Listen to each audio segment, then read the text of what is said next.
بہرحال یہ جان لیجئے کہ نظام خلافت میں بالکل نیا بندوبست اراضی ہوگا اور وہ اس اصول پر ہوگا یہاں کوئی زمین ملکیتی نہیں ہے، سب مسلمانوں کی اجتماعی ملکیت، مسلمانوں کو دو، مسلمانوں کی بہبود اور پوری ملک اور ملت کی بہبود کے لیے وہ زمینیں خرچ کی، اس کی آمد بھی خرچ ہوگی۔ باقی چند چیزیں جو ہیں اس کو مجھے بیان کرنے کی ضرورت نہیں، یہی موٹے اصول تھے۔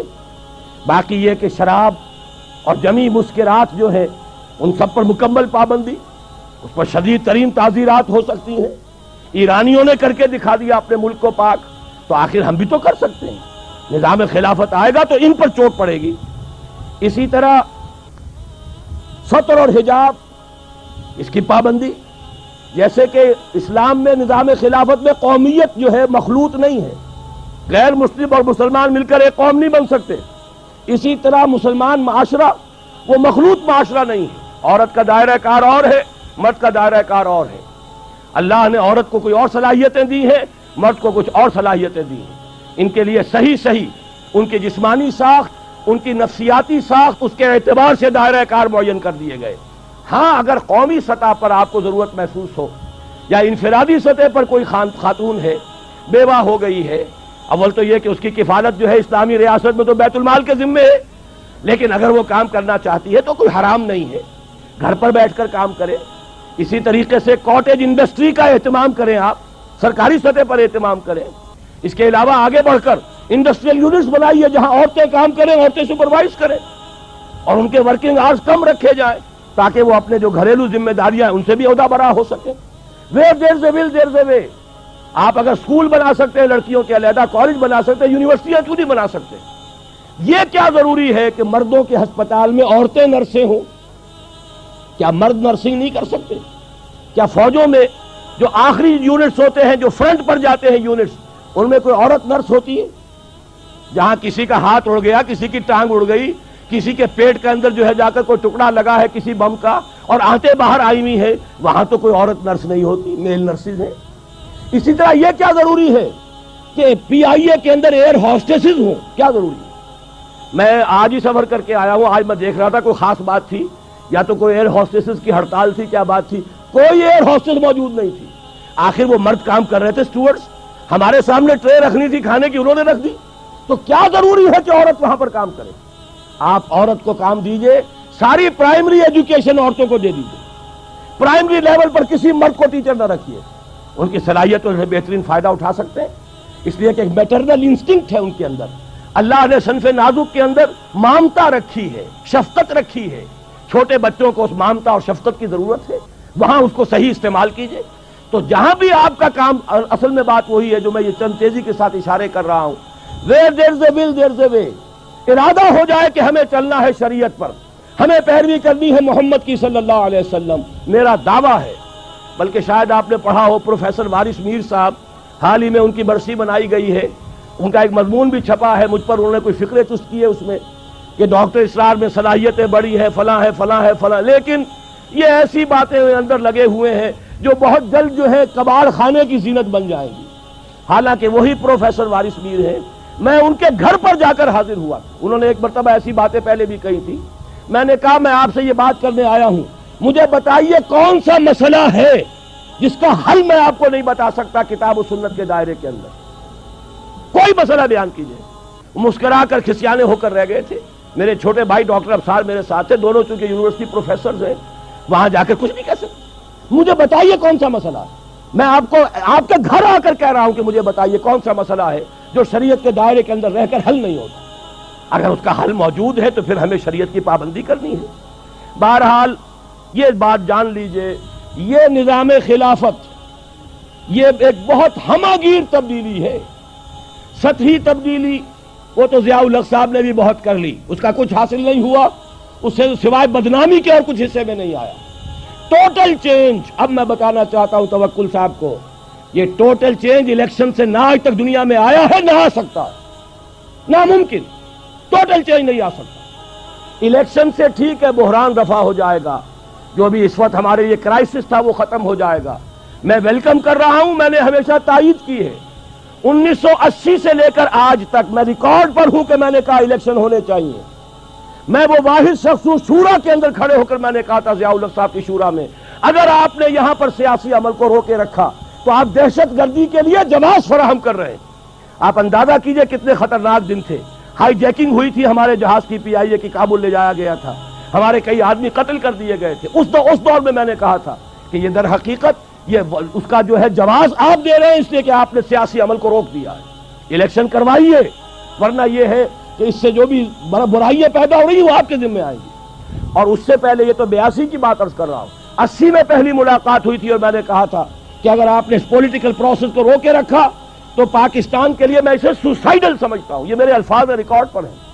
پھر 1982 کے دسمبر میں نے خط لکھا تھا جو جنگ میں بھی چھپ گیا تھا.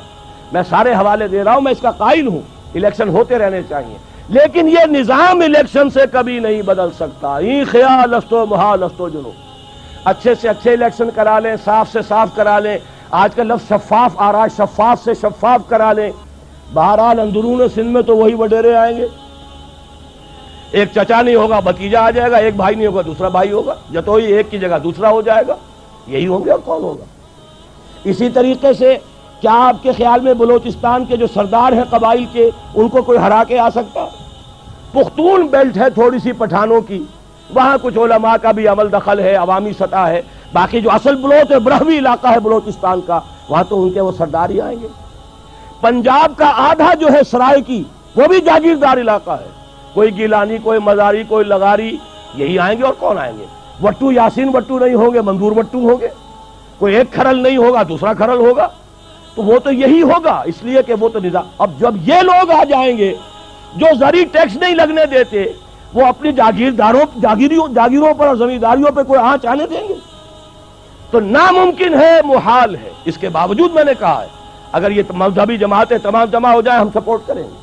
بہرحال کوئی رائے, کوئی وہاں پر بات کرنے والا اسلام کے حق میں ہو, شاید کو فائدہ ہو جائے, لیکن بشرطے کہ یہ سب ایک ہو جائے. جو میرے نزدیک معجزہ ہوگا, یہ الفاظ میں نے استعمال کیے پچھلے جمعے میں, معجزہ ہوگا اگر ہو گیا. لیکن جیسے قیام پاکستان معجزہ تھا, میں نے ان مضامین میں لکھا تھا جو جنگ میں چھائے ہوئے تھے, اب کتابی شکل میں ہے استحکام پاکستان, کہ پاکستان کا قیام ایک معجزہ تھا. میرے نزدیک اسی طریقے سے ان مذہبی جماعتوں کا جمع ہو جانا معجزہ ہوگا. ہم جو ہے ان کی تائید کریں گے, اپنے پلیٹ فارم سے کریں گے, اپنے طور پر کریں گے. ہم کسی کے سائڈز نہیں لینا چاہتے, لیکن ان کی تائید کریں گے. لیکن اس سے اسلام نہیں آ سکتا.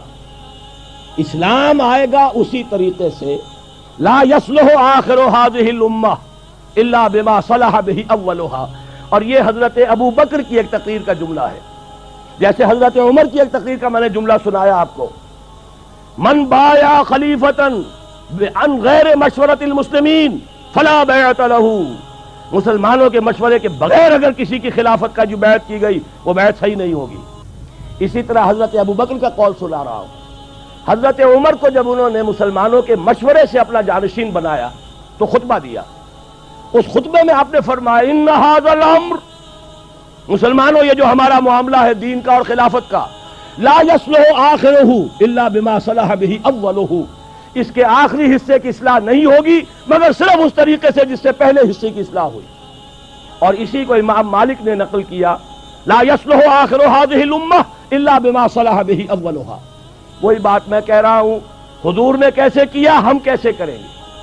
دیکھیے حضور نے پہلے کام کیا کیا, ایمان کی دعوت بذریعہ قرآن. پہلا کام یہی تھا, دعوت ایمان بذریعہ قرآن. آج ہمیں دعوت تجدید ایمان کرنی ہے بذریعہ قرآن. تجدید ایمان, اس لیے کہ ہم ویسے تو مسلمان ہیں, لیکن جیسے کچھ مسلمان ہیں وہ مجھے بھی معلوم, آپ کو بھی معلوم. ایمان کہنے کو ہے, عقیدہ ہے, کتنا کچھ یقین حاصل ہے وہ آپ کو بھی معلوم, مجھے بھی معلوم. لہذا اصل ضرورت ہے تجدید ایمان. اور تجدید ایمان بھی وہ جنس نہیں ایمان جسے لے آئیں دکانیں فلسفہ سے, ڈھونڈے سے ملے گی عاقل کو یہ قرآن کے سی پاروں میں. تو جو آپ فرما رہے تھے توکل صاحب کہ میں 25-30 برس سے لگا ہوا ہوں, تو واقعہ یہ ہے اس کا اکثر و بیشتر میرا حصہ قرآن کے پڑھنے پڑھانے میں گزرا ہے. ہماری تراویح 6-6 گھنٹے رات چلتی ہے دورہ ترجمہ قرآن کے لیے. ہماری قرآن کانفرنسیں ہیں, قرآنی انجمنیں ہیں, انجمن خدام القرآن, قرآن اکیڈمیز ہیں, قرآن کالج ہے, قرآن تربیت گاہیں ہیں, درس قرآن کے کیسٹس ہیں, آڈیو ہیں, ویڈیو ہیں. میری زندگی کا بیشتر حصہ شادم از زندگی خیش کے کارے کردم. بہت مطمئن ہوں میں, میرے پاس کوئی جائیداد نہیں. ابھی میں ویزا لینے گیا تھا تو وہاں پر جو خاتون تھی ایک کینیڈا کی، انہوں نے پوچھا آپ کی آمدنی؟ میں نے کہا آئی ارن نتھنگ. حیران ہوئی. میں نے کہا اور بات سن لو، آئی اون نتھنگ، میری کوئی جائیداد نہیں، میری کوئی آمدنی نہیں. مرکزی انجمن خدام القرآن ہے، اس کے ایک کوارٹر میں رہتا ہوں. میری سہولتیں مجھے وہاں سے حاصل ہیں. 2 وقت کی روٹی یہ میرے بچے ہیں جو کنٹریبیوٹ کر دیتے، اسے میں کھا رہا ہوں. اس لیے کہ میرا ایک مکان تھا، وہ میں نے بیچ کر ان کے لیے چھوٹے چھوٹے 3 کمرے کے 4 کوارٹر بنا دیے ہیں، اور وہ ان کے نام کر دیے. میرے نام پر، میری بیوی کے نام پر 1 پیسے کی جائیداد نہیں، کسی کمپنی کا کوئی 1 پیسے کا حصہ نہیں، کہیں میرے پاس کوئی بانڈز نہیں، اللہ بچائے رکھے اس لعنت سے، اور نہ کہیں کوئی میرے ہاں اس طرح کی اور کوئی شے موجود ہے. تو یہ اچھی طریقے سے جان لیجئے، میں نے زندگی لگائی ہے اسی کام کے لیے لگائی ہے. مجھے کوئی احساس محرومی نہیں ہے، روٹی مجھے ملتی رہی ہے، آج تک فاقہ نہیں آیا ہے. رزق اللہ نے اپنے ذمہ رکھا ہوا ہے، لیکن میری توانائی لگی ہے میکسیمم قرآن پڑھنے اور پڑھانے میں. خیرکم من تعلم القرآن وعلمہ. اور یہ کس لیے کیا؟ جب انجمن خدام القرآن لاہور کی قائم کی تھی، اس کے دیباچے میں لکھ دیا تھا کہ میں صرف انجمن بنانے کا قائل نہیں ہوں، میرے پیش نظر اقامت دین کی فرضیت ہے، میں ایک جماعت قائم کرنا چاہتا ہوں. یہ پہلا قدم ہے مرکزی انجمن خدام القرآن کا، اور یہ 1972 کی بات ہے، آج سے 21 برس قبل کی جو میں آپ کو بتا رہا ہوں. بہرحال پہلا کام وہی ہے جو حضور نے کیا. فرق یہ ہے وہ کافر تھے، انہیں قرآن کے ذریعے سے ایمان کی طرف دعوت دی گئی. ہم مسلمان ہیں، ہمیں قرآن کے ذریعے سے تجدید ایمان کی دعوت دینی ہے. مرحلہ ایک ہی ہے، اس میں کوئی فرق نہیں. نمبر 2، وہ جو حدیث میں سنا چکا ہوں، آمرکم بخمس بالجماعت والسمع والطاعت والہجرت والجہاد فی سبیل اللہ. اب جو لوگ واقعتاً شعوری ایمان اختیار کریں، شعوری طور پر فیصلہ کریں کہ مسلمان جینا ہے، مسلمان مرنا ہے، ان صلاتی و نسکی و محیای و مماتی للہ رب العالمین، یہ طے کریں نا پہلے. صرف جلسوں سے تو نہیں ہوگا، یہ تو ہوگا تو پھر کچھ کرنے سے ہوگا. اور کرنے کے لیے میدان میں وہ آئے جو پہلے اپنی ذات پر اپنے گھر میں دین نافذ کر چکا ہو. اگر یہ نہیں ہے تو جھوٹا ہے، فریبی ہے، اسلام کا نام لیتا ہے. تو اپنی ذات پر اپنے گھر میں اسلام قائم کرو اور پھر جڑ جاؤ، ایک مل جل کر ایک جمعیت بنو، ایک طاقت بنو، ایک قوت بنو، جماعت بنو، حزب اللہ بنو. آمرکم بخمسن، میں تمہیں 5 باتوں کا حکم دے کر جا رہا ہوں. جماعت کی شکل میں رہو، جماعت بھی ڈھیلی ڈھالی نہیں، بالجماعت والسمع والطاعت، سنو اور اطاعت کرو، لسن اینڈ اوبے. ایسی منظم جماعت. یہ منظم جماعت کیا کرے گی؟ ہجرت اور جہاد. ہجرت کے بارے میں پوچھا گیا، ای الہجرت افضل یا رسول اللہ، اے اللہ کے رسول یہ بتائیے سب سے افضل ہجرت کون سی ہے؟ فرمایا ان تہجر ما کرہ ربک، ہر اس چیز کو چھوڑ دو جو تمہارے رب کو پسند نہیں. یہی وجہ ہے میں نے جب جماعت تنظیم اسلامی کے نام سے قائم کی ہے، اس تنظیم اسلامی کی جماعت میں جو عہد نامہ ہے اس میں شمولیت کا، اس کی پہلی شق یہی ہے، انی اعاہد اللہ، میں اللہ سے ایک عہد کرتا ہوں، ان اہجر کل ما یکرہہ، ہر اس چیز کو چھوڑ دوں گا جو اسے ناپسند ہو. یہیں سے شروع ہوگی ہجرت. اسی کو کہا ہے یہ سب سے اونچی ہجرت ہے، افضل ہجرت ہے. اور اس کے بعد جہاد ہے، تن من دھن لگاؤ اللہ کے دین کے لیے، اللہ کے دین کی سربلندی کے لیے. اور اس کے 3 مرحلے آئے ہیں ہماری ایک حدیث کے اندر. تم میں سے جو کوئی بدی کو دیکھے، حدیث بہت عام ہے، سب کو یاد ہوگی، اس کا فرض ہے طاقت سے روکے، اور اگر اس کی ہمت نہیں ہے زبان سے روکے، اس کی بھی ہمت نہیں ہے تو دل سے نفرت ضرور رکھے، اور یہ ایمان کا کمزور ترین درجہ ہے. ظاہر بات ہے اس جماعت میں، تنظیم اسلامی میں، اس حزب اللہ میں، اس خلافت کو قائم کرنے والی آرگنائزیشن میں وہی لوگ آئیں گے جنہیں بدی سے نفرت ہے اور نیکی چاہتے ہیں کہ قائم ہو جائے. وہ معاونین کی تحریک ہم نے رکھی ہے، تحریک خلافت کے معاونین. تنظیم میں آنے کے لیے بیعت ہے، بیعت سمع و طاعت فی المعروف، شریعت کے دائرے کے اندر جو حکم دو گے مانیں گے. وہ حکم کوئی بھی ہو، ہماری طبیعت کے مطابق ہو یا ہماری منشا کے خلاف ہو، شریعت کے خلاف نہ ہو تو مانیں گے. یہ ہماری بیعت ہے تنظیم اسلامی میں شمولیت کی.